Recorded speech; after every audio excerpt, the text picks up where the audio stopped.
Hi friends, சிம்பிளாக lunch box recipe செம்ம டேஸ்ட்டாக எப்படி செய்யலான்னு பார்க்கலாமா?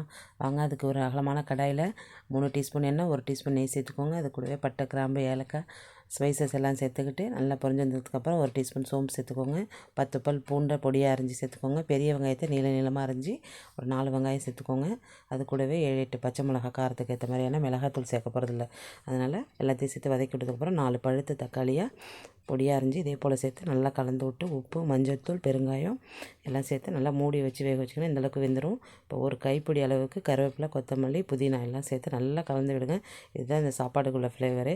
இப்போ 1/2 டீஸ்பூன் அளவுக்கு கரம் மசாலா சேர்த்துட்டு ஒரு 15 நிமிஷம் ஜீரக சம்பா அரிசியை ஊற வச்சு வச்சுருந்தேன். ஒரு 2 கப் அளவுக்கு, 2 கப் ரைஸுக்கு 3.5 கப் தண்ணி ஊற்றிட்டு நல்லா எல்லாத்தையும் கலந்து விட்டு இந்த ஸ்டேஜில் ஒரு உப்பு செக் பண்ணிவிட்டு தேவைப்பட்டால் போட்டு மூடி வச்சு ஒரு 10 நிமிஷம் வேக வச்சு எடுத்திங்கன்னா பொலன்னு தக்காளி குஸ்கா செம்ம டேஸ்ட்டாக ரெடியாகிடும். வீடே கமன்னு இருக்கும். இப்போ ஒரு டீஸ்பூன் நெய் சேர்த்துட்டு கொஞ்சம் கொத்தமல்லி தூவி இறக்குனிங்கன்னா சூப்பராக ரெடி ஆகிடும் 10 நிமிஷத்தில். இதுக்கு வாங்க, சூப்பரான காம்பினேஷன். உருளைக்கிழங்கு ஃப்ரை எப்படி செய்யலாம் பார்க்கலாம். ஒரு கடாயில் 1 டீஸ்பூன் எண்ணெய் சேர்த்துக்கோங்க. 1/2 டீஸ்பூன் கடுகு, 1/2 டீஸ்பூன் உளுந்து, ஒரு 1/4 டீஸ்பூன் அளவுக்கு பெருங்காயம் சேர்த்துக்கோங்க. இப்போ ஒரு சோம்பை ஒரு 3 பல் பூண்டு பல்லை விட இடித்து சேர்த்துருக்கேன். ஒரு பெரிய வெங்காயம், பொடியாக அரிஞ்ச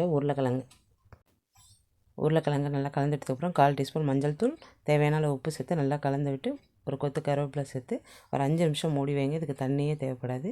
நல்லா ட்ரை ஆனதுக்கப்புறம் இந்த அளவுக்கு வெந்து வந்துடும். இப்போ மசாலா தூள் சேர்த்து நல்லா 5 நிமிஷம் ரோஸ்ட் பண்ணி எடுத்திங்கன்னா சூப்பரான உருளைக்கிழங்கு ஃப்ரை ரெடி ஆகிடும். இந்த உருளைக்கிழங்கு ஃப்ரை வீணாகவே போகுது, 2 நாளாக இருந்தாலும் அப்படியே இருக்கும். லாங் ட்ராவலுக்குலாம் சூப்பராக இருக்கும். இதே போல் உங்கள் வீட்டில் இந்த காம்பினேஷனோட செஞ்சு பார்த்துட்டு எப்படி இருந்துச்சுன்னு கமெண்ட் பண்ணுங்கள், லைக் பண்ணுங்கள், ஷேர் பண்ணுங்கள், சப்ஸ்கிரைப் பண்ணுங்கள். தேங்க்ஸ் ஃபார் வாட்சிங்.